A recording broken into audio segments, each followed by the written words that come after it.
Jeannot Kabouya, la force tranquille.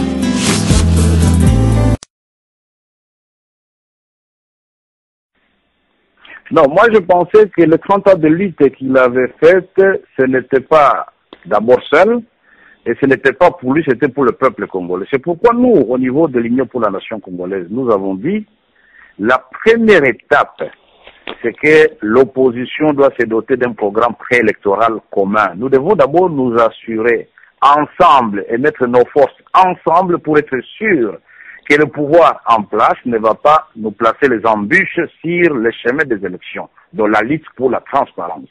Deuxième pilier, nous devons avoir un programme minimum commun pour dire au peuple congolais, nous voulons l'alternance, mais voici ce que nous allons donner au minimum au peuple congolais. Deuxième étape, élaborer un critérium neutre. Etienne Tshisekedi a été désigné par son parti à l'issue de son congrès, c'est son droit. Je serai aussi, et ma candidature sera entérinée par l'Union pour la nation congolaise à l'issue de notre congrès au mois de mars. C'est mon droit aussi. Jean-Pierre Bemba certainement sera aussi présenté comme candidat par son parti à l'issue du congrès qui est projeté au mois d'avril. Et moi je me disais, nous devons éviter cette théorie et cette culture des hommes providentiels. Ça tuer le pays. Nous voulons des institutions fortes et nous voulons que le peuple et l'État soient les seuls forts. Nous devons tous nous rabaisser pour que le peuple et Dieu nous élève. Et c'est comme ça que j'avais dit, nous sommes en politique. Et la politique, c'est l'art du compromis. Or, M. Etienne Tshisekedi dit que lui ne veut pas de compromis avec qui que ce soit. Alors nous ne sommes plus en politique, nous sommes dans un autre domaine où un parti politique veut dicter sa volonté ou un individu sa volonté aux autres. Mais là, il est en train de faire le jeu justement de pouvoir en place. Et nous disons que c'est très dangereux. Nous appelons le vieux à la raison. Et donc l'opposition doit avoir une discussion franche et transparente et sans tabou pour que nous puissions dire ensemble, voici l'homme qui va représenter l'opposition à l'échéance de 2011. Ça peut être Etienne Tshisekedi, ça peut être Jean-Pierre Bemba, ça peut être Vital Kamerhe. Au fait, les trois qui sont désignés maintenant comme étant des grands leaders. Mais qu'il opère une fuite en avant pour dire que c'est moi et je n'ai besoin de personne d'autre. Là, ça devient clair. Il pouvait dire c'est moi et je demande aux autres de me soutenir. Là, nous allons réagir autrement. Nous allons dire, ok, nous allons voir dans quelle mesure vous soutenir si vous nous donnez suffisamment d'atouts que vous allez être l'homme qui va vaincre. Et que si, par ailleurs, nous sommes en politique, vous donnez suffisamment de garanties aux autres. Voilà la démarche compréhensible et la seule intelligible en ce moment. Je suis personnellement étonné et je crois que très rapidement, nous devons nous ressaisir et nous mettre en mode de bataille. L'opposition n'a pas besoin de s'éparpiller en ce moment. Nous avons besoin de resserrer nos rangs. C'est très important, c'est un impératif. Monsieur Vital Kamerhe, il faut dire que les déclarations ou la déclaration principale de Etienne Tshisekedi vous empêche, vous également, comme président de l'UNC et tous les autres, de vous déterminer et de le suivre officiellement. Non, ce n'est pas M. Etienne Tshisekedi, ni l'UDPS, ni les partis qui le soutiennent, qui distribuent les cartes politiques. C'est le peuple congolais.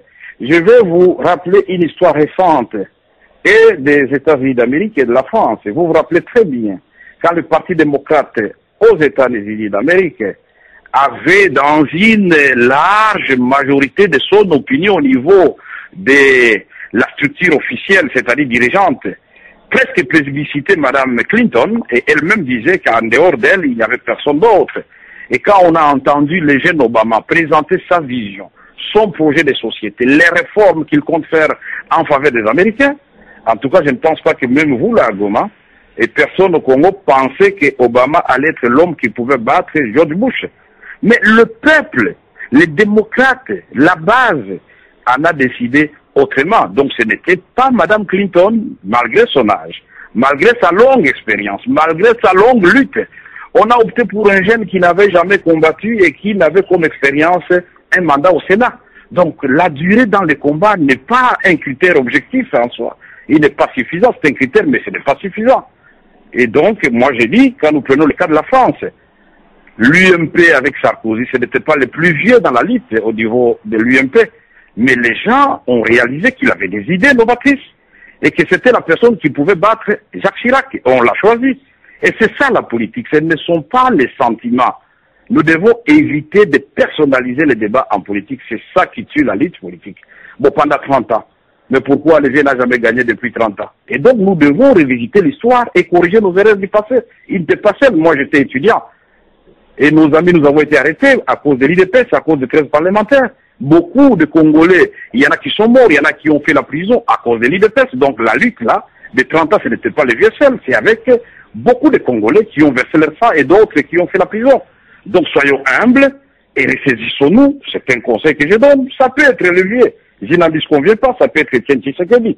Mais cela doit passer par un processus de débat, de négociation au sein de l'opposition. Si c'est lui, nous allons tous l'acclamer et nous allons le soutenir. Si c'est Jean-Pierre Bemba, nous allons l'acclamer et le soutenir. Et si c'est Vital Kamerhe, nous demandons aussi au président Etienne Tshisekedi d'être humble, de le soutenir et de l'accompagner. Donc le tout, c'est d'être objectif dans la démarche. Monsieur Vital Kamerhe, je vous dis merci. Juste un peu d'amour. Jeannot Kabouya, la force tranquille.